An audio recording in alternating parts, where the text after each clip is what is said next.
Good afternoon and welcome to another edition of Fast Facts and Features with me, the brand ambassador for ethical flooring. How are you doing today, Kevin? Okay. My back hurts, to be honest, but Oops. I'm doing all right. I got my cup of coffee, so there we go. That should Okay, here's an odd. that should fix all things. Yes, here's an odd thing: cream, sugar, or drink it black. Just black. It was I knew I liked you for a reason.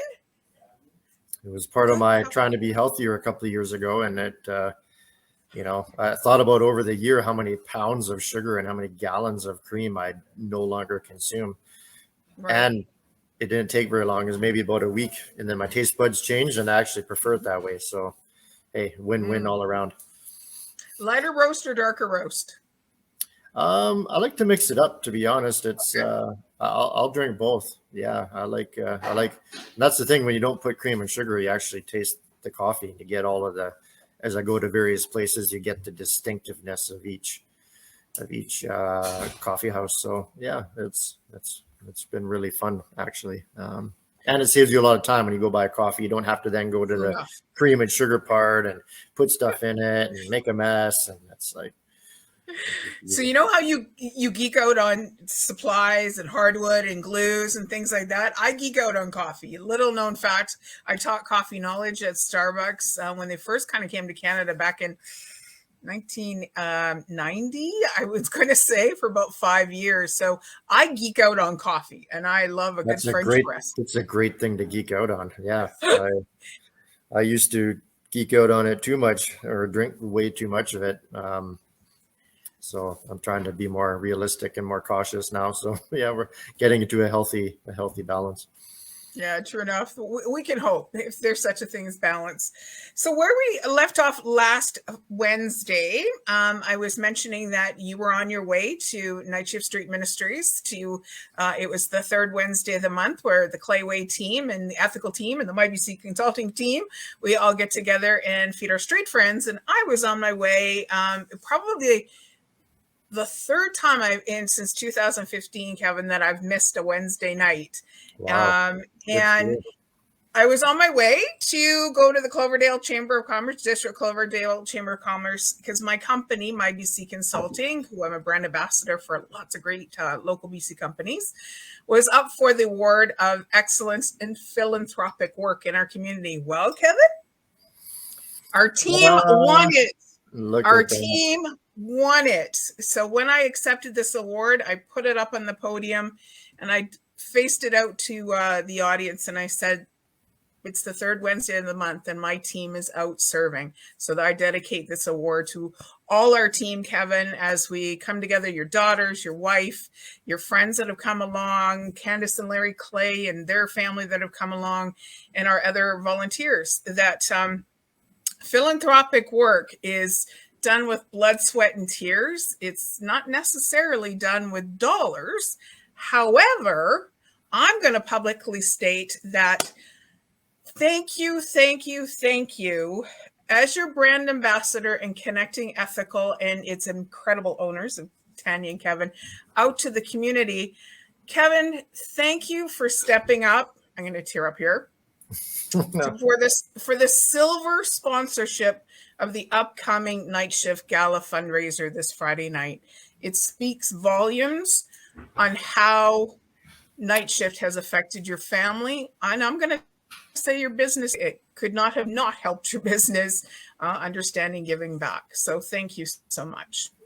Well, that's very kind of you, Jeanette. You know, Night Shift has changed us and been such a blessing to our family, and we can see the blessing that it's been to the street friends that are in the Wally area where we serve. I know they're also in Langley as well too. But yeah, it's a worthwhile work, and I decided years ago that I was going to stop writing checks for things that I was not involved in, and because it's easy that way to. Not in a negative way, but it's easy. Well, I did my charity and here's some money and away you go, right? Like I actually want to see with my hands and being involved in it, what a group is doing and to share resources financially and with time. And as I've got to know night shift, you know, and I've been invited onto your team with my family. What an amazing time that's been. So it was my pleasure, Tanya and I's pleasure to be a sponsor at the gala this coming Friday. Yeah, it's going to be, it's quite epic. It's being held at the Hangar. It's called Hope in the Hangar.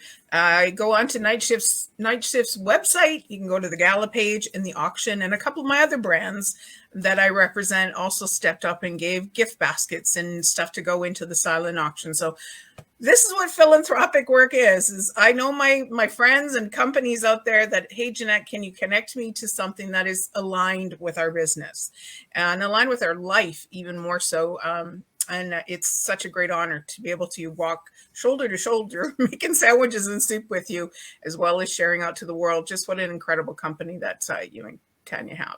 Well, so thanks so much. Yeah, it's very interesting. I know I've shared with you, but that area that we're serving out of, Wally, Tanya and I's first apartment was actually just a couple of blocks from there.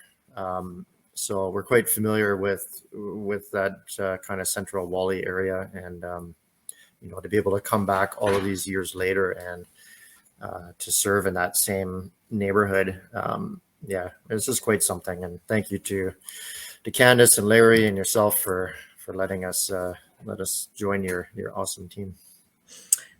So I'm going to use this as a segue that when you choose to put your money out for supplies, I mean, you know, and first of all, thank you for allowing me to just kind of take this and spin this in all great ways out there and segues.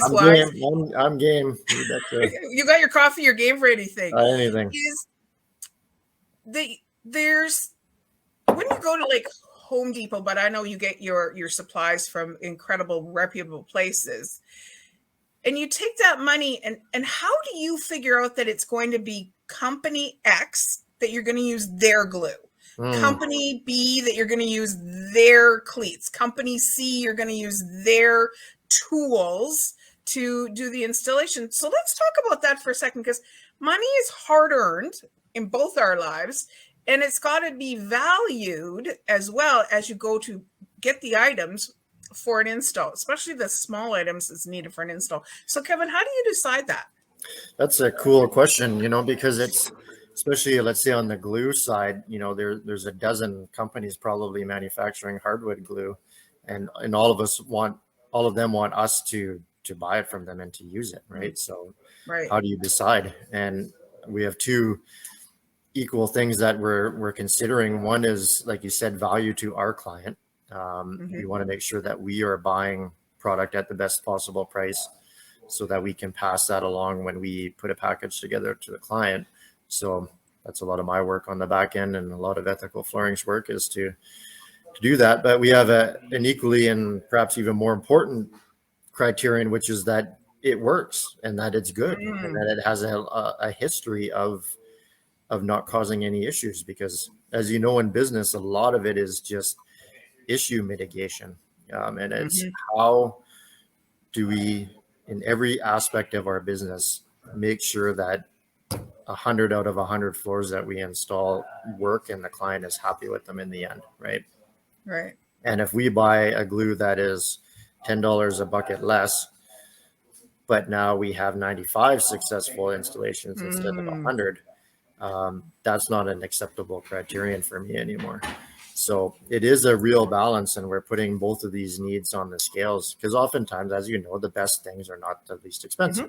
That's common sense, right? So trying to find the best product, but also at the best price, that is the challenge. And history goes a long way. You know, we get presented new stuff all the time. You know, buy this, use this, buy this glue, use this, whatever. And it's like, you know, what's the history with it? What's the history in the market with it? What's my personal history with it? Like when we changed our hardwood adhesive that we use for glue down wood, but for instance, I'd used the same adhesive for well over 10 years.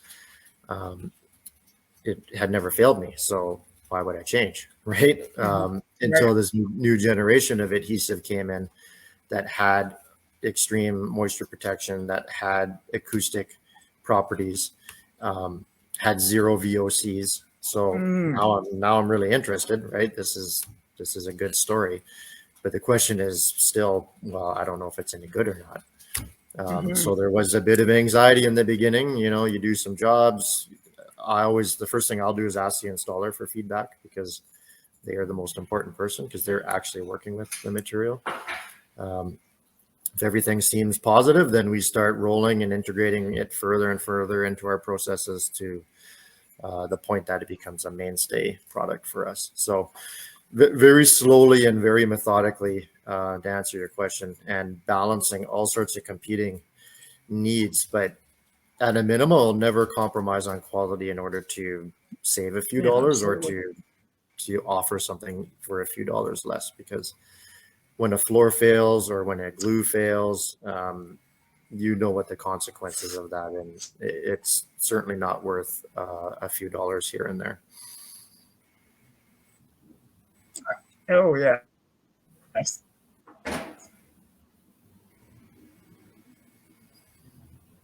Oh, I think we're having a little bit of trouble with your internet. Oh, I lost me just there for a second. That $10 has got such a of a heck of a lot. I think we're losing my internet. So you know what, Kevin? We'll wrap this up today, and then we'll the glue situation, because I want to get into hold time, cure time, and all the rest of that good stuff. So hopefully you heard that. We're going to wrap it up now, because I want to know that. So somebody gets a hardwood floor installed by glue down. Can I walk on it? When is it cured? Yeah, good point. Yeah, okay. What's the life cycle? Okay. What's the life cycle? So my internet's going a little wacky. Thank you for tuning in, and we'll see you back next Wednesday at 12:00.